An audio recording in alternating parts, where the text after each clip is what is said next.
I am here with Mr. John Rich.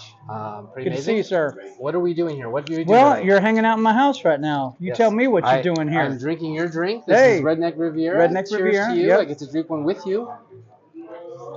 Tell us about the fundraiser that you're hosting tonight. Well, so there's a lot of people in my house tonight from all over this country. There's everywhere from the West Coast to the Midwest, the Southwest, the East Coast. They're all here, and what they're here to do is raise money for this documentary, American Anarchy, which my buddy John Stubbins is putting together.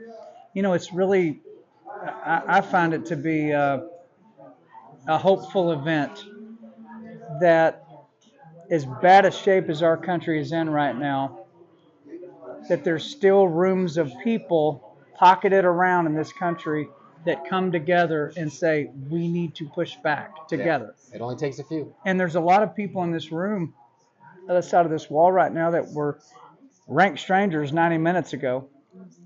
Now they're changing phone numbers, they're changing email addresses, they're finding commonality and going, oh, you too, him too, me too. Yes, we all feel the same way.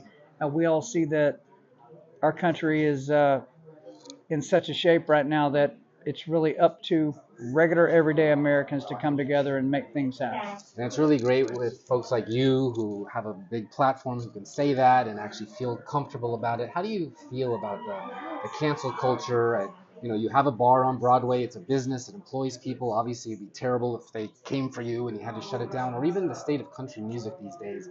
Everyone seems afraid to talk about God or Jesus or love or America or patriotism. How do you feel about the state of entertainment today? You know, I think that a person that believes in all the things you just listed, if you really truly believe in those things, if you believe in Jesus Christ and the United States of America and your family and hard work and, all the things that built the country in the first place, if you really truly believe in those things, there is no threat of losing money or losing popularity or losing anything that would mean anything to you if you truly believe it. Can't take it with you. If you truly believe it. You can't just be a passive patriot these days. You just can't. They rely on You that can't on the be other a side. passive Christian these days. If you're going to do it, son, stand up and be heard. And guess what's going to happen to you if you do that? You're going to get a bloody nose. But guess what? We can give one back. We can also give a bloody nose. And that's the fist fight that we're in right now. It truly is a fist fight. I think that all these decades have rolled by in our country where my parents, my grandparents, we've all been under the assumption that it was run a certain way. And now we're realizing, no, that's not how they run it at all. I always thought that if somebody called themselves a Republican, they must be one of the good guys just because they're a Republican. That's not true. Right. We're all learning, all too painfully, that is not true. That's right.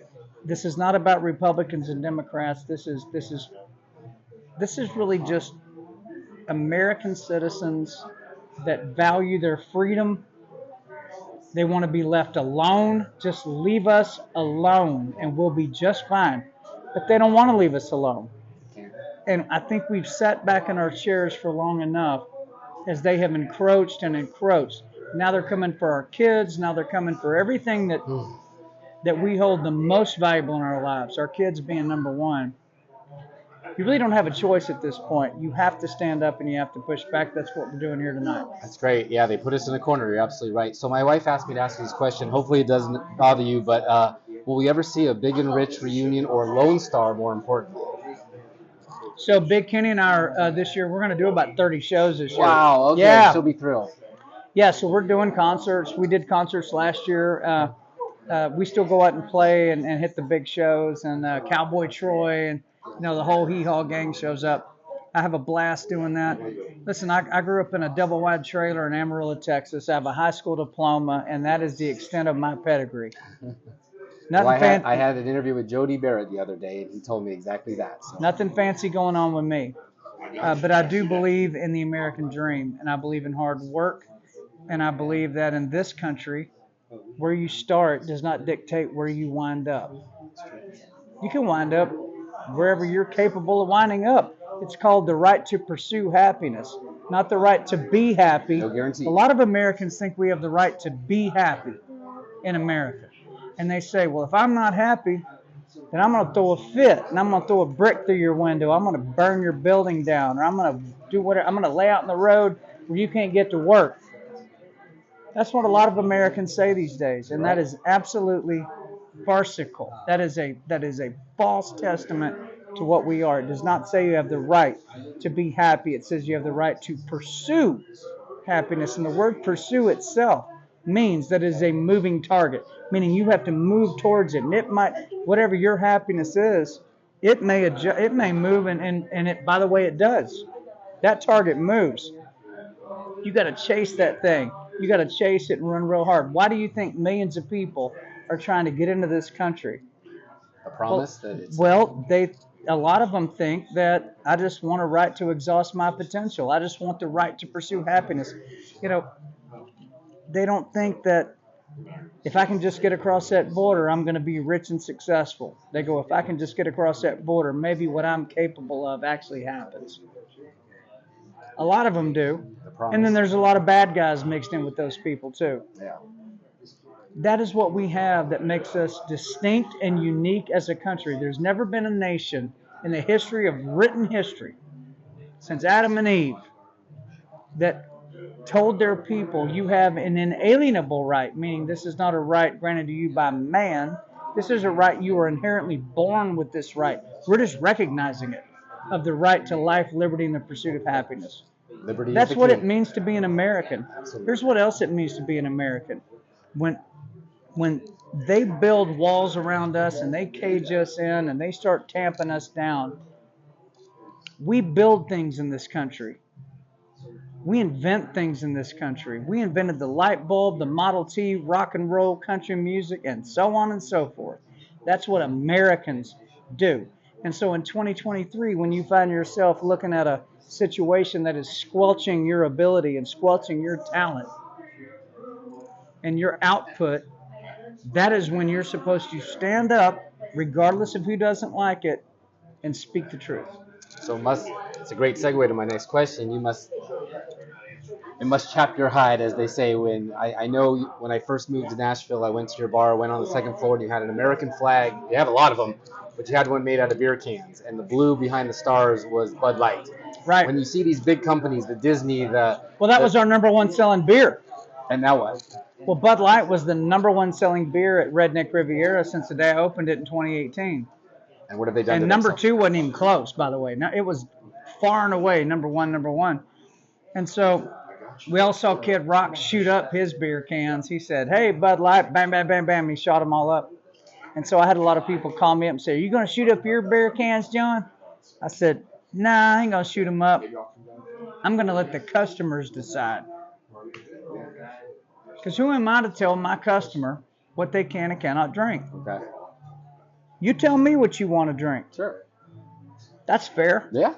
So after about 5 or 6 days after that all broke, I called my manager down at Redneck Riviera and I said, how much Bud Light are we selling? He said, we've sold zero bottles. This was the number one brand in my bar, 0 bottles of it. And he said, and beyond that, there's people coming in seeing Bud Light taps behind the bar and they're getting upset and turning around, walking out and grabbing all their friends and leaving the bar. He says, what do you want me to do? I said, call the distributor and tell them to come pick it up. I mean, we have to put something in here they want to buy. It's the first time I've ever seen a beer truck take beer out of a bar. That's amazing. Never seen that before. That is amazing. And so, you know, the people spoke. I think a cold beer at the end of a hard working day is something that people want to be left alone in that moment. Should not be a political moment. They just moment. want to sit down, right. crack open their favorite cold beer, and drink it in peace. That's what they want. And it seems like we can't go anywhere without this bullhorn in our face, all this political and cultural narrative up in our grill all the time. All the time. And Americans don't feel like their voices are heard. They don't feel like their votes are heard. They go, nobody cares about me. Nobody cares about what I have to think. The taxpayer. But I tell you what, where am I going to spend this $20 bill? because I used to love that brand. It's a heartbreaker. Being a Bud Light guy or a Coors guy is like being a Ford guy or a Chevy guy. Or a Raiders guy or a Philadelphia Eagles guy. Exactly right. I'm a Cowboys guy. I'm a Redskins guy. Washington Commanders. Washington Commanders. Whatever they are. But no, it becomes part of your identity. That's what my dad drank. My granddaddy drank that. That's what we drink. And so they're heartbroken over these brands that they've been loyal to for decades and generations sometimes in their families. They go, I cannot spend my money there anymore, so where am I going to spend my money? Their loyalty didn't get returned to them. They're not loyal back. They felt betrayed by it. Exactly. And now it's in their personal space when they're trying to have a cold beer. The simple act of, man, that was a long, hard day. Woo! I'm going to have me a cold beer. Yep. What? So let me ask you this question. You've been in the music industry quite a while. It's a very interesting business, very hard business, I know. You released a single on Truth Social. No one had ever done that before, and it made you huge single. It did really well. What would you tell a young artist today? And Nashville is full of them. 5 more just showed up in the question I'm trying to ask you. What would you tell a young person today to try to get into music and make a name for themselves with all of that? You can't do this. You can't say that. How would they negotiate? How would you tell them to negotiate? It's a very tough equation that a new singer is looking at. I mean, think about the position they're in. They spent their whole life getting great at making their music. They finally get their record deal. They finally get a chance to be all over the radio and on television and really put what they have to offer out there to the masses. And then they find out, oh, as long as you do it the way we say to do it. Which, by the way, is the antithesis of art. Right. That's the opposite of art. Yeah. Art is, I make it how I want to make it. Expression. And the people decide if they want to buy it or not. Correct. That's how it's supposed to work. That's not how it does work. So these people are American dream chasers. They come to Nashville. They leave their hometowns, wherever they're from. They move here. They bartend. They park cars. They work on construction sites. They do whatever they got to do to pay their bills while they sing their songs and they plow their way through it. And then they get up there and find out, what do you mean I can't say what I want to say? So they find themselves in that position. There are other ways to get to your crowd other than what the industry says. There are other ways to do it. The reason my song was called Progress. Stick your progress where the sun don't shine. That's how the line goes. Loved it. And instead of using Twitter and YouTube and Facebook, I used True Social and Rumble. And it was really a test. I mean, nobody in my world would say, that's a great marketing plan, John. Don't use the biggest platforms out there. Don't use them. So that's opposite of what they would say. I said, yeah, I want to test this theory one time. And let's just see where my people are hanging out. So I went True Social, Rumble, put out the video to Progress, put out the link where you could download it. And brother, this song was the #1 most downloaded song on the earth. Not in country. Yeah. Every genre. Yeah. It was #1 for 2 weeks in a row. 15 days it stayed #1. #2 was Lizzo. #3 was Billie Eilish. #4 was Beyonce. And I'm sitting there at #1 with no record label, no publishing company. The people responded and they said, we like the song, we like John, we're downloading it. To hell with you. And it sat at #1 for 2 weeks. So it can be done. I do have empathy for these artists because when they come up, man, people got to hear them. You know, I have the benefit that people already have heard me. I already got an audience. So they're trying to build one. So I don't have the perfect advice for them other than to just understand that being an artist is different than being a singer.